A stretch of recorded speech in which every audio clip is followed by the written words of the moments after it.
तो बात करते हैं हरियाणा की। हरियाणा के एक ज्वलंत मुद्दे की, और वो मुद्दा है नेता विपक्ष। एक सवाल भी बड़ा है कि आखिर कब होगा नेता विपक्ष का चयन, क्योंकि चुनाव को बीते हुए, नतीजे आए हुए, नई सरकार बने हुए लंबा वक्त गुजर गया, लेकिन अभी तक नेता विपक्ष के नाम का कोई अता पता नहीं। लेकिन अब सैनी सरकार इस मुद्दे को लेकर एक्शन मोड में नजर आ रही है। वैकल्पिक व्यवस्था करने की तैयारी सरकार कर रही है। अभी तक यानी कि 6 महीने से ज्यादा का वक्त बीत जाने के बाद भी कांग्रेस नेता विपक्ष के नाम का चयन नहीं कर पाई है। नेता विपक्ष कौन होगा, इस बात की घोषणा नहीं कर पाई है। हर गुजरते दिन के साथ ये सवाल जो है वो और बड़ा होता जा रहा है कि आखिर ऐसा क्यों है कि अभी तक कांग्रेस जो है वो चयन नहीं कर पाई। गुटबाजी की खबरें बहुत लंबे वक्त से जो है वो सामने आ रही थी, लेकिन राहुल गांधी ने भूपेंद्र सिंह हुड्डा और कुमारी शैलजा का हाथ तक जो है वो मंच पे मिलवाया था, लेकिन फिर भी क्या चीजें हैं जो अटकी हैं, इसका जवाब जो है वो हमारी संवाददाता से जरूर लेने की कोशिश करेंगे। पूजा वर्मा हमारे साथ जुड़ गई हैं।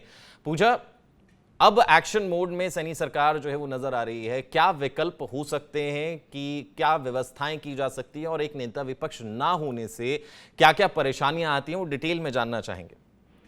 देखिए, क्योंकि नेता विपक्ष का जो दर्जा होता है कैबिनेट मंत्री के दर्जे जैसा होता है, और ऐसे में कुछ नियुक्तियां या कमेटियां कहें जहां पर विधानसभा का भी काम है, और कुछ ऐसे संसदीय कार्य हैं जिसमें नेता विपक्ष की जो है मंजूरी और उनसे चर्चा की जाती है। क्योंकि जब भी कोई नया बिल या कोई नई व्यवस्था सरकार बनाती है तो उसमें नेता प्रतिपक्ष से भी पूछा जाता है, क्योंकि जो विपक्ष है, विपक्ष का जो है कहीं ना कहीं सुझाव सरकार को भी चाहिए होता है। लेकिन इस बीच अभी तक लंबा समय हो गया है। आपने देखा कि हरियाणा में 2 बार विधानसभा का सत्र हो गया, और इसके अलावा कई मीटिंग्स हुई।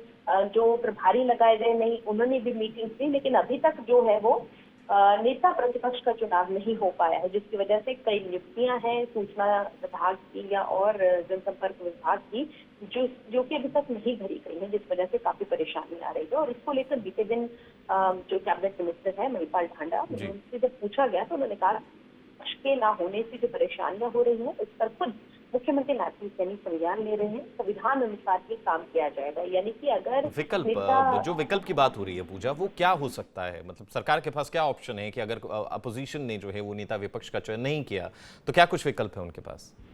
देखिए, फिर उन्हें जो है सारे फैसले बिना नेता विपक्ष के, क्योंकि एक चिट्ठी भेजी जाती है कांग्रेस की किसी भी सीनियर लीडर को, चाहे वो भूपेंद्र सिंह हुड्डा है या बीपी बत्रा, सभी को चिट्ठियां भेजी जाती हैं उनमें से किसी एक को, कि आप बताएं कि आप लोगों का कब तक जो है इसका फाइनल सोल्यूशन होगा। क्योंकि अगर हम बताएं तो पार्टी को तो ये भेज नहीं सकते, लेकिन इसमें जो है भेजी जा सकती है किसी सीनियर लीडर को। तो उनको जो एक बार नोटिस दिया जाता है और उन्हें एक बार जो है बताया जाता है कि अगर आप आपकी तरफ से नेता प्रतिपक्ष की वजह से अगर कोई नियुक्तियां रुकती हैं तो जरूर, अगर हमें कोर्ट का सहारा भी लेना पड़े तो वो भी लिया जा सकता है। और दूसरी ओर सरकार अपने तौर पर वो नियुक्तियां फिर कर सकते हैं। तो यानी कि दोनों ऑप्शन जो है बात करें तो वो सरकार के पास है। फिलहाल मुख्यमंत्री सलाह लेकर और लीगल तौर पर इस पर विचार कर आगे जो है इस पर फैसला ले सकते हैं। ठीक है पूजा, बहुत बहुत शुक्रिया तमाम जानकारी के लिए, हमारे साथ जुड़ने के लिए। अब देखना यही होगा कि आखिर इसमें